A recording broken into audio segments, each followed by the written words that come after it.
that normalizing that lack of intimacy in marriage is such an interesting thing. I did it too. I did it too in my previous marriage to where, well, of course, like that's how it goes. You're together for long enough and then the chemistry changes and then your stress changes. And especially once you throw kids in the mix. Yeah. Because then you're a united front that's parents, kids. Right. And that switches quickly away from that identity role of lover, of those type of things. And that's tough because without taking care of that part, the united front as parents gets different. It does. Yeah. You want to hear some scary statistics? Yeah. Well, everybody knows the divorce rate is what? 61 or so, 61%? It's right around 51% now. Okay. But here's what people don't know. The 50% or 49%, whatever you want to say, 50% of people that stay together, they're actually divided up equally into three camps, 1/3, 1/3, and 1/3. 1/3 of marriages that stay together can actually say, yeah, this relationship is awesome. It's everything I ever wanted. I wouldn't change much of anything. I love her. She loves me. All that stuff. Like, it's working. It's good.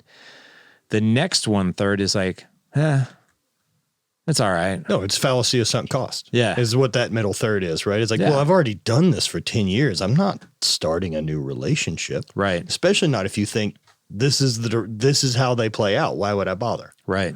Yeah. I mean, that's pretty much the mindset in that camp. They're like, it's okay. It's not the best thing in the world. Good enough. It's good enough. It's comfortable. I don't really want to break up. That's expensive. Right. I Dude, mean, that's a crazy thought too. Yeah, it is. Well, then there's the final 1/3. The final 1/3, they have no connection.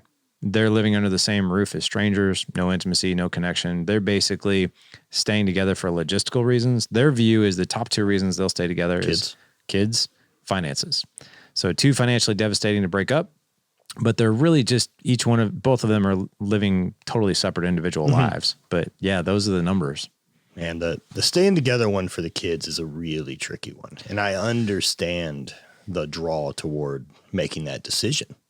And the fallacy that works for the stay together for the kids thing is the lie that you tell yourself that your kids don't know better. Oh my God. They know, right? They know. They can see it. They feel it. They can't necessarily describe it depending on what age they're at, but they feel it. Yeah, they know when mom and dad aren't happy. Oh, totally. Or meshing. And then the problem with that too that I see is, I realize how much I set the idea of a relationship based on my parents because that's who I'm around growing up. And so what's normal is what's normal to you. Yeah. What we talked about at the very, very top of the show. Your kids are going to look at your relationship as normal. Yep. And so are you setting the bar of normal as two people who get along is enough? Or we just kind of like exist. Right. Yeah. That mom and dad are just... yeah, they're just there. Yeah, or kids bottle it up too with my parents weren't happy and they did it for us. Yeah. And so I'll do that.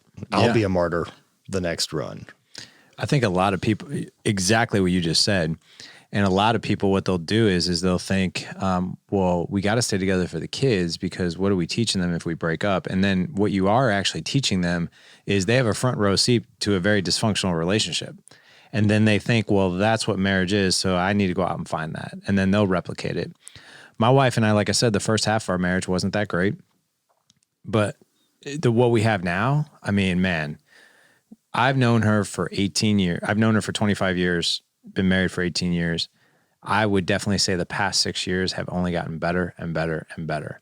And I gross my kids out every single day. And I'm going to say something that I think a lot of your listeners may or may not agree with, but I truly believe this because I've seen the effects personally, and I've seen the effects of guys who do life with us.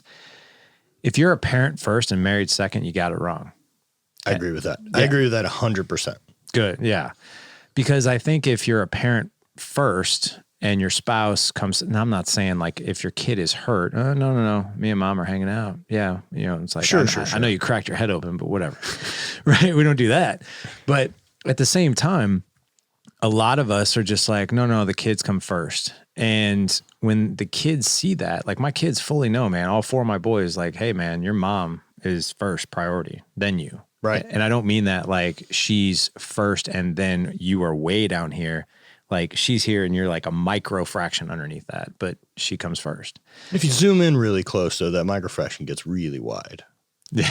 Right. It depends. It depends on what Yeah. No, I mean, I think that's so important though, but like that's such a simple message that I see in so many different ways. And whether that's taking care of yourself physically, whether that's doing any of these other type of things, taking care of the marriage as the priority over the kids is a putting your oxygen mask on before you help someone else scenario. Yep.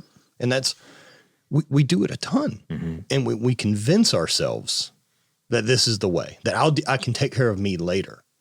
But you don't realize just what a vacuum of energy and problem you're creating on the back end of that by not sourcing your own shit. And so I'm not surprised at all to hear that your relationship after this, after 18 years of marriage and 25 years together, I mean, you've heard everything that's going to come out of that person's mouth. You know their movie references, you know the things they've seen, you know it. And so having something new to talk about and be driven with together and grow together with, that's the passion that's changed your relationship by starting this project. Yeah. Yeah, exactly. And leaning into other people. Right. It's not a surprise that you have found, I'm also not surprised that you have a sales background. This also adds up. But your ability now to stay on the side of give, it's such a hack once it makes sense to you.